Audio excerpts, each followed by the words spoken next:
rero hari maze iminsi mbabwira ku buryo mwafata inguzanyo ya Akukayi Fund, inguzanyo ireba urubyiruko rufite business, rufite imishinga, rwifuza kwaguka, rwifuza gutera imbere, ariko nanone hari ikintu maze iminsi ntekereza, n'abantu ese aho ngaho umuntu ntabwo yatekereza akavuga ati ayo mafaranga ni aya leta, nayo urubyiruko rutwihereye, reka mfate ayo shaka, ugafata amafaranga bira mu bupangu utapanze.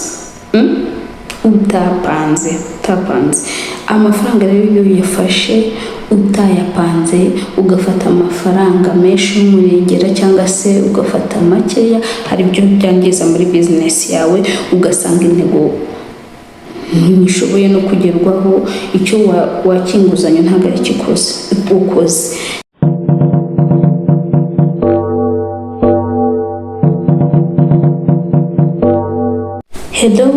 Hello my people, I hope you are doing well. Nizere ko mumeze neza, nanjye meze neza nk'ibisanzwe, so nizere ko mumeze neza rero. Nitwa Magnifique ku batanzi, nibuje hano please tugumane, kandi none nimba uri umusangwa welcome back. So hano rero mvuga ibintu byiza, it's about business ideas, it's about business opportunities, amahirwe yose umuntu yakora, icyo twakora cyose kugira ngo tubone amafaranga bica ahangaha. Urumva rero ufite impamvu yo kunkurikirana, ufite impamvu yo gukora subscribe hano, nimba utarayikora please do, sibyo? Please do subscribe. So rero hari maze iminsi mbabwira ku buryo mwafata inguzanyo ya Akukayi Fund, inguzanyo ireba urubyiruko rufite business, rufite imishinga, rwifuza kwaguka, rwifuza gutera imbere, ariko nanone hari ikintu maze iminsi ntekereza, n'abantu ese aho ngaho umuntu ntabwo yatekereza akavuga ati ayo mafaranga ni aya leta, nayo urubyiruko rutwihereye, reka mfate ayo shaka, ugafata amafaranga bira mu bupangu utapanze. Amafaranga rero iyo uyafashe utayapanze, ugafata amafaranga menshi y'umurengera cyangwa se ugafata makeya, hari ibyo byangiza muri business yawe, ugasanga intego ntishoboye no kugerwaho, icyo wakinguzanya ntabwo ari cyo ukoze. So rero hano nabateguriye ibintu ugomba kwitaho, ugomba gukora mbere yo gusaba inguzanyo ndetse na nyuma yo gusaba inguzanyo, sibyo? Tubane rero, mukore subscribe nimba mutarakora subscribe, ndabakunda cyane.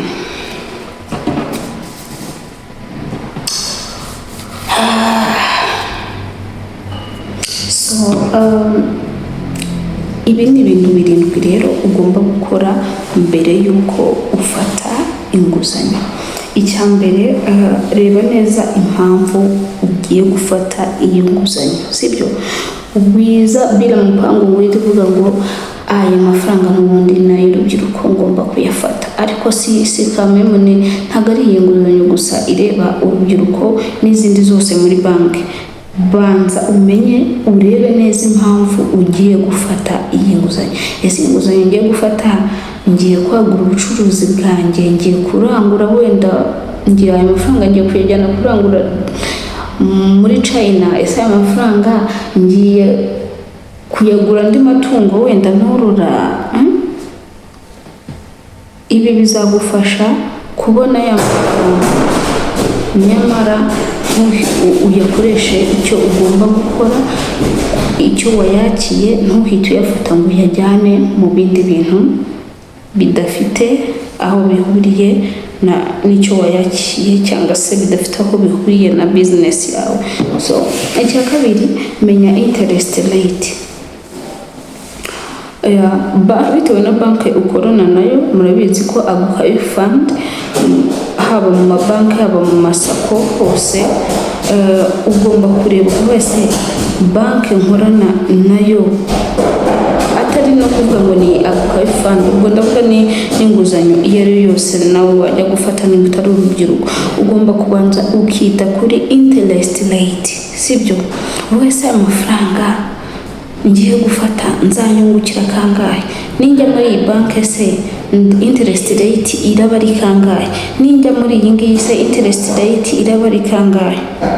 Ibyo bizagufasha kumenya banki ugomba gukorana nayo, sibyo? Kugira ngo ubone ya nguzanyo. So ikindi menya gutegura plan cyangwa se business plan, umenye uko uzishyura ndetse n'igihe uzishyurira. Wikumva ngo amafaranga yaje, ese uzayishyura mu gihe kingana iki? Ese icyo gihe bakwereka uzishyura amafaranga kigendanye na plan yawe, nuko n'uburyo wifuzaga guplaningamo ibintu byawe, cyangwa birahabanye? Ugomba kumenya se iyi nguzanyo nzayishyura mu myaka 3, ese ndi ready kwishyura iyi nguzanyo mu myaka 3? Ese uzayishyura mu myaka 10? Ndi ready kwishyura iyi nguzanyo mu myaka 10? Numara guplaninga neza, ugakora business plan yawe neza, noneho uzagende ufate ya mafaranga. Ikindi, irinde gufata loan nini utiteguye, sibyo? Ugasanga nturatunga n'ibihumbi wenda 500 ngo ubashe kubimanaginga, cyangwa se nturatunga miliyoni ukorera business, wenda ucuruza imbuto ziri nko mu bihumbi 300, igishoro cyawe ni ibihumbi 300, sibyo? Ugasanga nturafata na miliyoni, ariko ugashaka guhita ufata miliyoni 100. Fata amafaranga, wize umushinga wawe neza, uvuga ati se nimba ayo mafaranga nanayabonye mu gihe wabonye ya credit, ese yose ndahita nyafatanya shore muri business, cyangwa ndabanza shyiremo make ndebe uko bimeze, none nzagenda shyiramo andi gahoro bitewe n'uko nibikenewe, cyangwa se bitewe n'uko nabonye abakiriya banjye bari gukunda ibyo ndi kubaha. Wirinde gufata amafaranga menshi arenze ubushobozi bwawe ngo nurangiza kandi yose uhite uyinvestinga muri business cyarimo. Ibyo bintu ugomba kubyirinda kugira ngo wirinde ko business yawe yatangira guferinga, ejo bagatangira ugasanga baje kugutereza kubera ko kwishyura byakunaniye, sibyo? Ugomba kwitonda. So nyuma rero yo kureba kuri ibi bintu ukora mbere yo gufata inguzanyo, noneho reka turebe n'uburyo byo wakora nyuma noneho yo gufata loan cyangwa se nyuma yo gufata inguzanyo. Koresha loan icyo wayisabiye. Nimba ufashe amafaranga yawe, witekereza ibindi byinshi, utangira gutekereze ngo King James igitaramo cyaje, ngomba kujyayo, reka nkore kuri loan, ngo ngiye ku hehe na hehe. No, ugomba icyo wakiye inguzanyo kuba ari cyo uhita ukora, kuko amafaranga murabizi, iyo uramutse ukuyeho n'igihumbi, iyo uramutse ukuyeho na 500 uba wayarangije, ugenda utoraho. Iyo uramutse uyakuyeho ugenda uyashyira mu bintu utari warapangiye, ushiduka ya mafaranga ashize mu buryo utaruzi. So irinde rero gukoresha ya nguzanyo yawe icyo itagenewe. So ikindi, tangira kwishyura hakiri kare, ntutegereze deadline kugira ngo abari gutangira kwishyura. Ntutegereze ko banki itangira kujya igenda ikwiruka igushakisha, ahubwo nimba utangiye gukora ukabona biri kugenda, please bibaye byiza hita utangira kwishyura bikiri kare, sibyo? Kugira ngo wirinde bya bihano byose biza nyuma yo kunanirwa kugira icyo kwishyura. So tangira kwishyura hakiri kare rero. ikindi ugomba gukora, ugomba gukurikirana amafaranga yawe, ukamenya niba ubucuruzi bwawe cyangwa se bizinesi yawe iri kukwinjiriza. Hari nk'urugero ugasanga bizinesi yawe wayihariye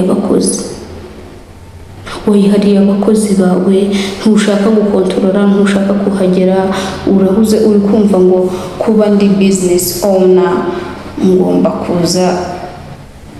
ngomba kutahaba. Ndakumenyesha ko bizinesi yawe, icyo gitekerezo cyawe ni wowe gifitiye inyungu kuruta mbere na mbere, kuruta abo bose, sibyo? Ejo buri muntu wese yaza yikorera amaye, ariko nimba ubashije gukurikirana ukamenya ngo ese bizinesi yanjye iri kugenda ute, ese ninde uri gutuma bizinesi yanjye idindira, ese amafaranga ari kwinjira gute, amafaranga ari gusohoka gute, ibyo byose ukabimenya, ukabasha gukurikirana bizinesi yawe.